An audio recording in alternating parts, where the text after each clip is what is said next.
The following program is brought to you by Arlington Community Media, where we tell your story.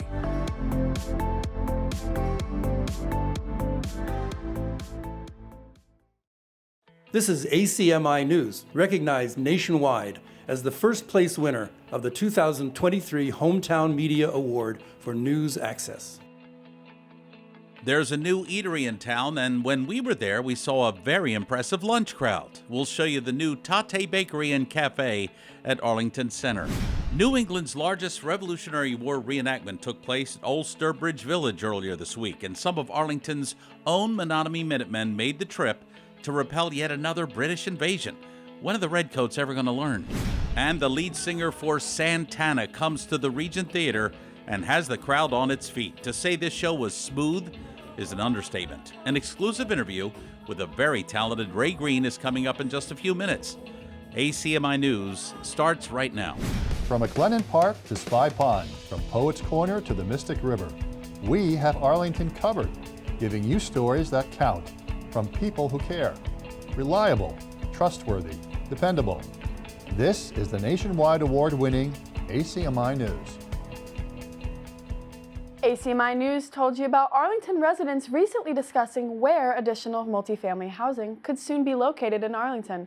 A near 4-hour-long forum at Town Hall Auditorium late last month was not short of input. Hello, I'm Reagan Finch. And I'm Lee Rice. We're glad you could join us.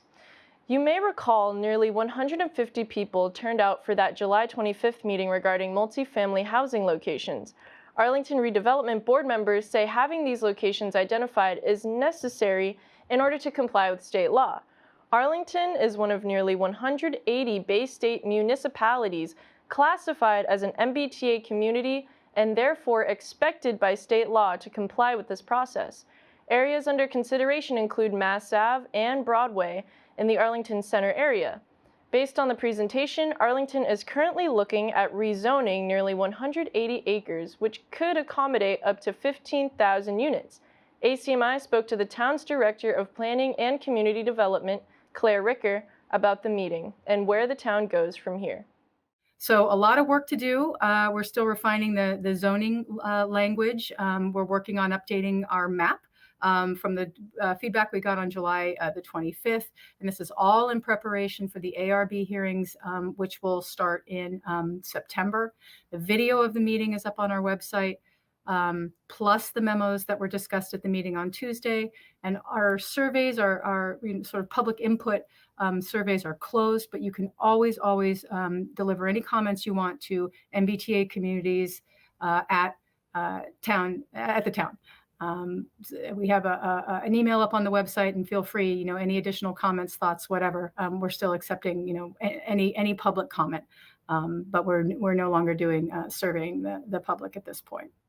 The proposed multifamily zone is expected to go before a vote at special town meeting in mid-October. You can get more information on the entire process, including updated maps and changes to the plan, by going to the town website, arlingtonma.gov. Once again, that's arlingtonma.gov. And if you missed the meeting, which was pretty spirited at times, you can see it in its entirety by going to our webpage, acmi.tv.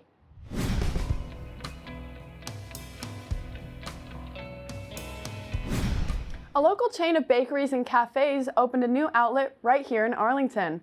The Tatte Bakery and Cafe is now open in Arlington Center, taking over the former Not Your Average Joe space at 645 Mass Ave. The new location joins several others in the greater Boston area, including Cambridge and Somerville.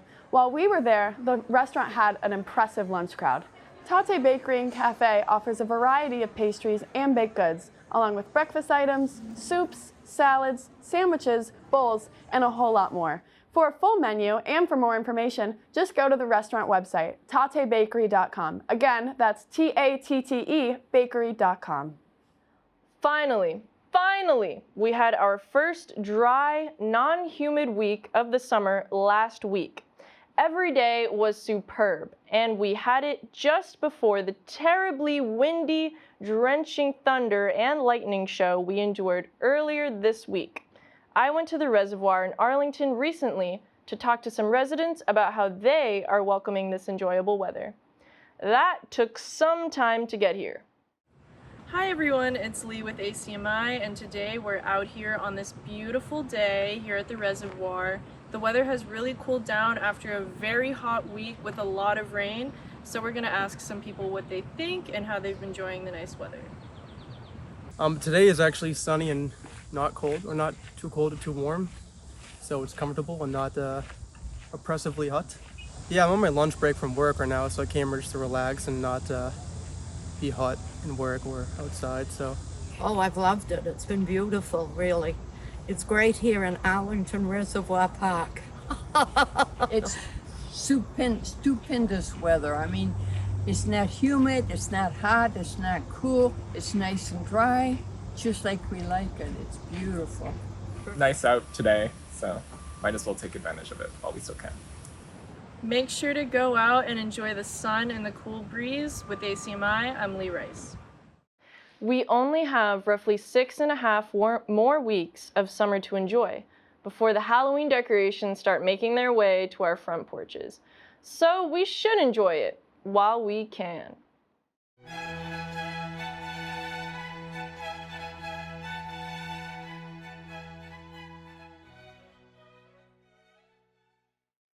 A living, breathing account of our history was staged for thousands of visitors in Old Sturbridge Village, where Redcoats and Rebels returned on August 5th and 6th. The Redcoats once again invaded our homeland to try and rewrite history, to no avail. And among the hundreds of Revolutionary War reenactors were a few historians from the famed Menotomy Minutemen of Arlington. ACMi News Director Jeff Barn traveled to Sturbridge to see how the locals made it out.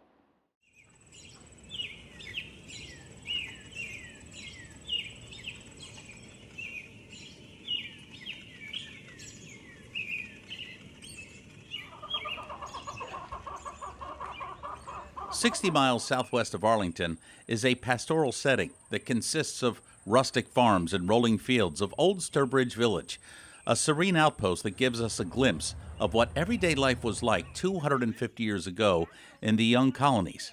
Plain, simple, and at times, menacing.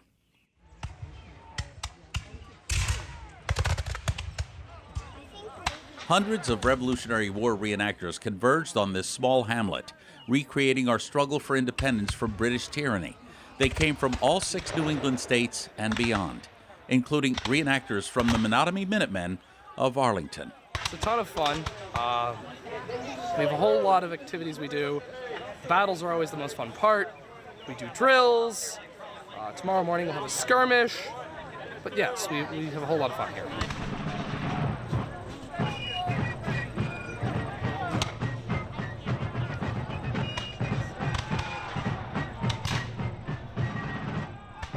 These reenactors were encamped all weekend long on the village common. Thousands of visitors had the opportunity to witness recreated skirmishes and battles, talk with the historians, tour the camps, and chat with craftspeople. They're passionate about what they do. It's awesome to talk with them and see what goes into these reenactments. This is the largest battle reenactment in all of New England here at Sturbridge, so people can see what the struggle was really like in order for all of us to gain our independence from King George III.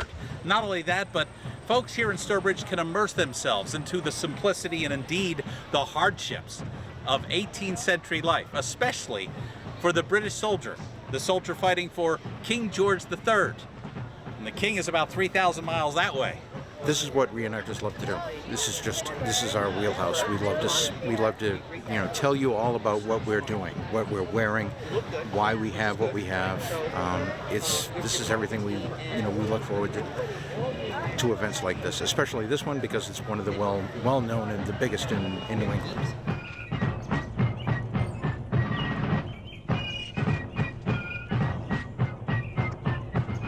As the 250th anniversary of the first day of our Revolutionary War approaches, it is hoped a scaled-down celebration like this takes place right here in Arlington to mark the Battle of Menotomy, where the fiercest fighting took place on that bloody day in April 1775. So there are efforts to bring back the reenactment at Arlington with significant numbers.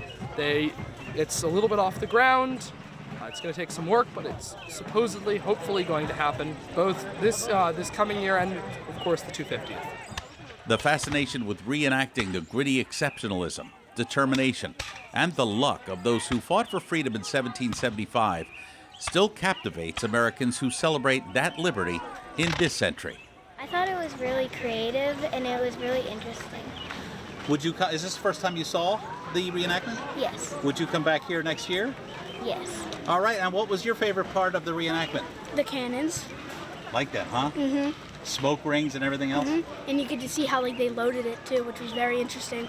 I liked it. I like everything history. It was amazing. I liked how everybody was in costume. Who are you rooting for, the Minutemen or the British? I don't know. The Minutemen. The Minutemen. Who had the better looking uniforms? British. I don't think you can beat it. This is probably the best place to learn about this stuff here in New England. It is the story of us.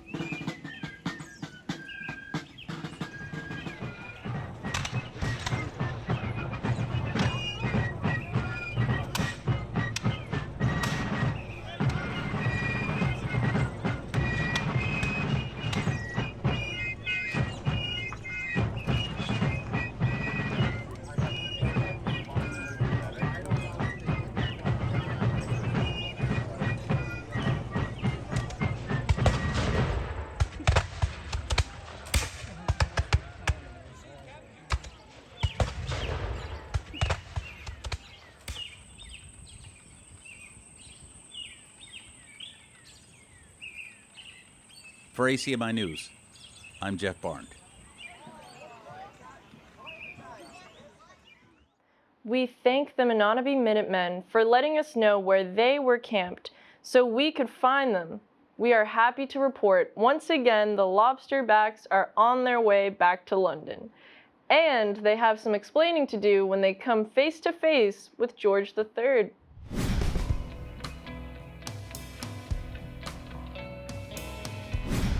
The Regent Theater in Arlington played host to a very talented and charismatic singer on Thursday, August 3rd. Singer, producer, and arranger Ray Greene was in town for one performance only.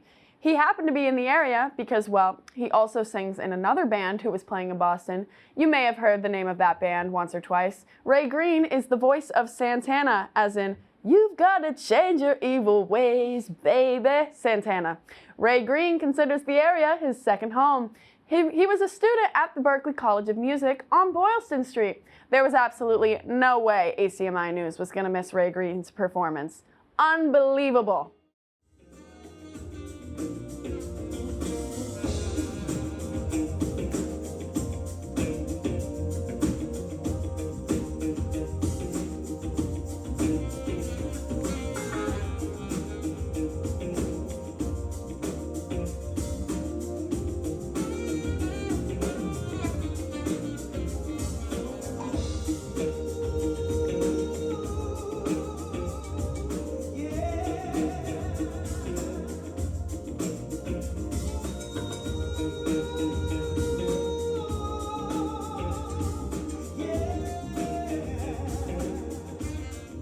How's it feel to be here in Arlington playing? You're going to be in town anyway you're playing with some guy in Boston. Some guy, some unknown guy. Somebody. Yeah, Carlos Santana. He'll be there. He'll get there eventually. It feels great. We did a sound check here earlier, and the band sounds great, and we're excited to get started.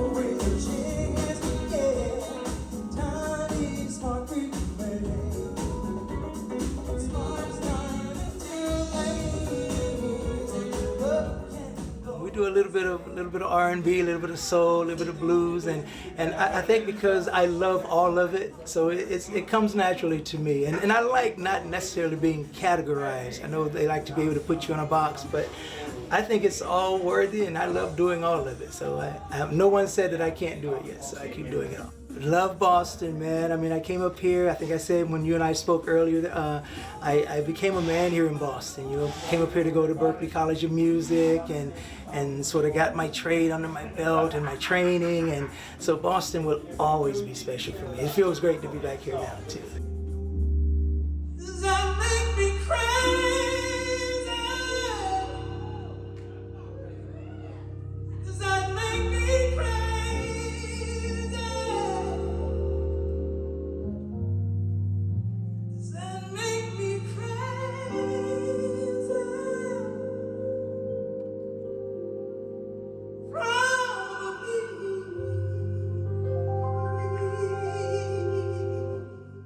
Music's universal, so this has to be it's not a job for you, obviously, it's a passion, just I can tell that by the way you sing. Absolutely. I always used to say to people that I'm so fortunate because music is a hobby for me, yes, but it's also how I make my living and it's how I make my way in the world is through music. So I've been very, very blessed and fortunate. Well, welcome to the Boston area again. Welcome back home to your other home away from home. Thank you, Jeff. And have a great show tonight and great shows over the weekend. Thank you so much. I appreciate that. Thank you. All right, sir.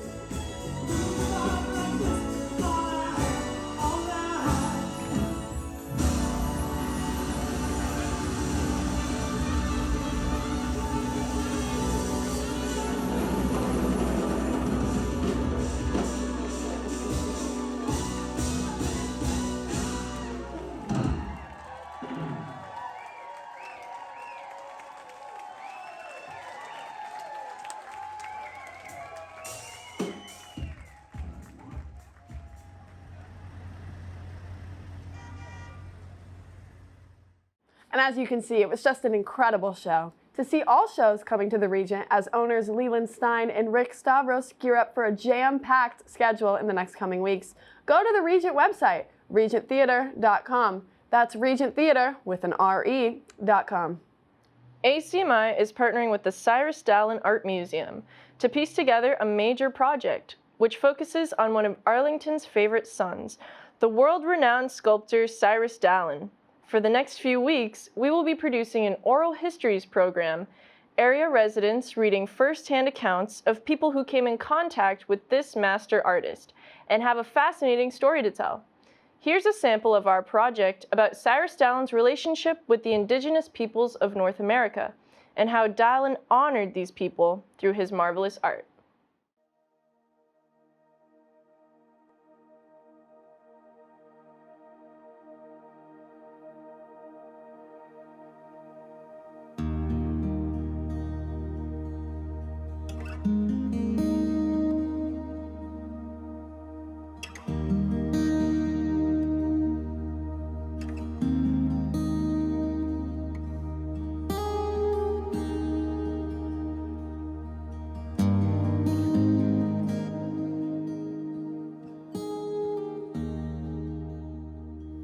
Does every Pilgrim Hall docent have a favorite artifact? Mine is a small statue of Massasoit, the miniature version of the towering Coles Hill landmark. The little museum figure touches me for its grace, its lithe youthfulness, and something more. When I stand before it, I'm transported to an ice blue studio and a magical afternoon with Cyrus Dallin, the sculptor. The Dallins lived in Arlington Heights, Massachusetts, just a few doors from my mother's family. The parents were friends. The kids all scuffled downhill to school together. One October in the early 1930s, my mother and I were in Arlington visiting my grandparents. The Dallins, being especially fond of my mother, asked us to tea.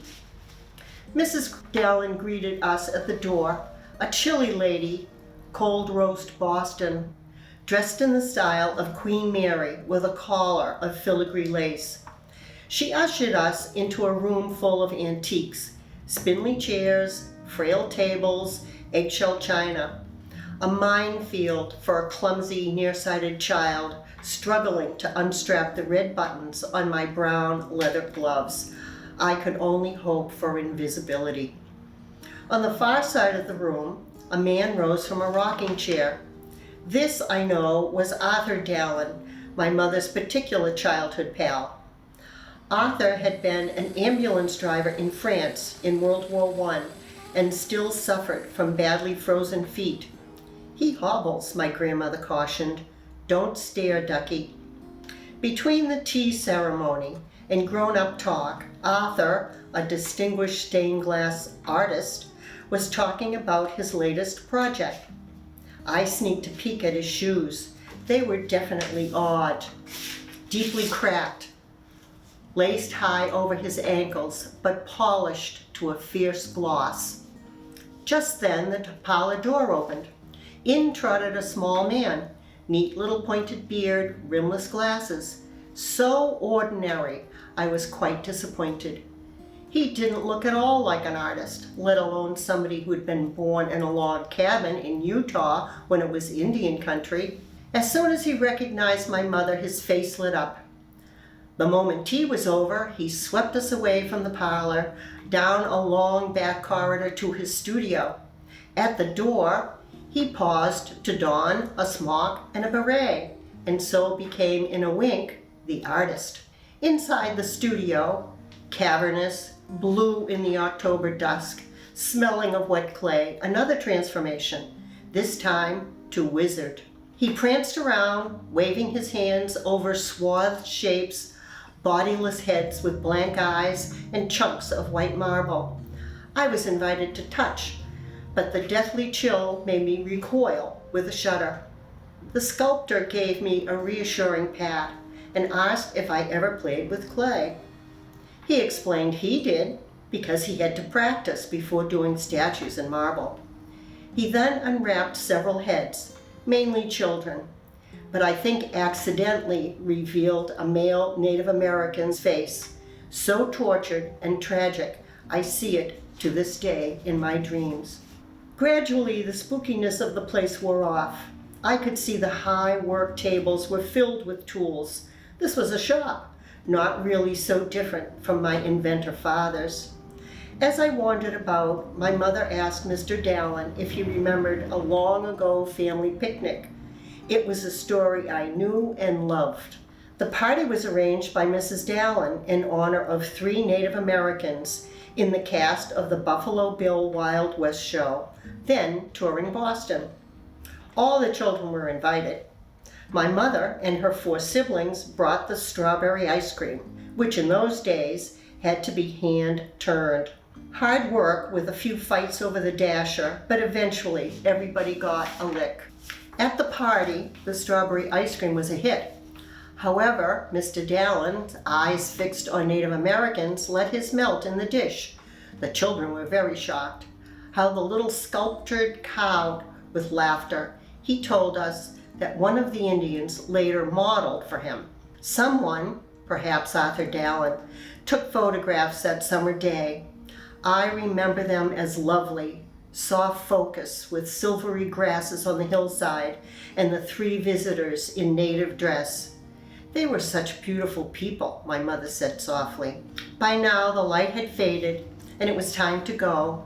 Once again I wrestled with the red button gloves and worried whether the occasion called for saying goodbye with a curtsy or a handshake. Cyrus Dallin solved the problem by gently taking my hand in both of his. Rustling through the oak leaves on the dark walk to my grandparents' house, somehow I lost a glove, the left one. "Never mind," said my grandmother. "It is the other one that touched the hand of a famous artist." For many decades, I kept that right glove. A decade later, things were sadly changed for the Dallins.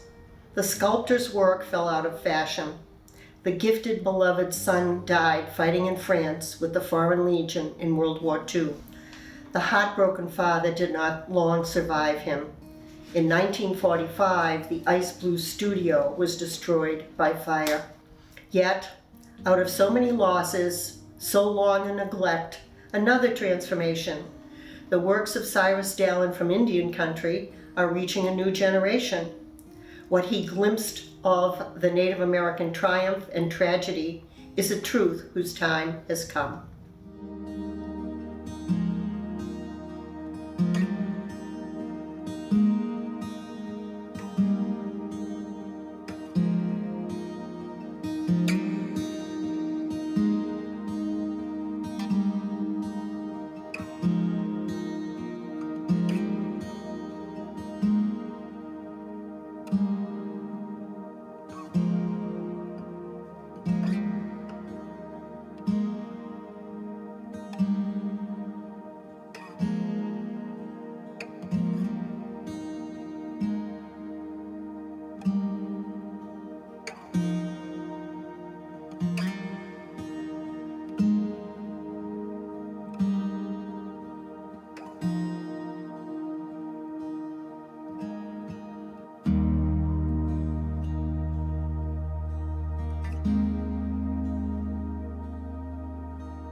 Seems like the Dallin Art Museum is the place to be this summer. On Wednesday, August 2nd, the New Grown-Ups Band took center stage and wowed the crowd.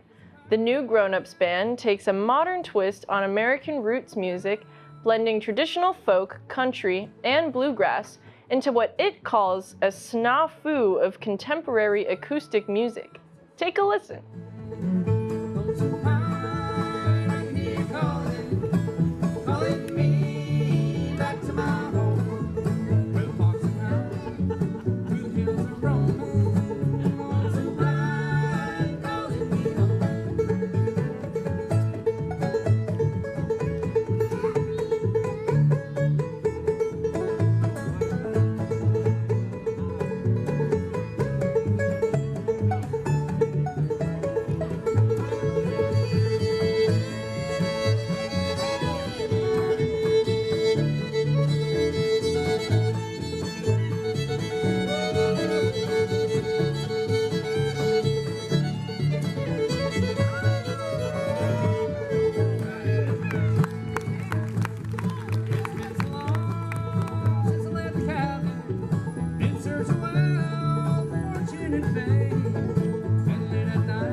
And we thank photographer John Harrison for covering this event for ACMi News.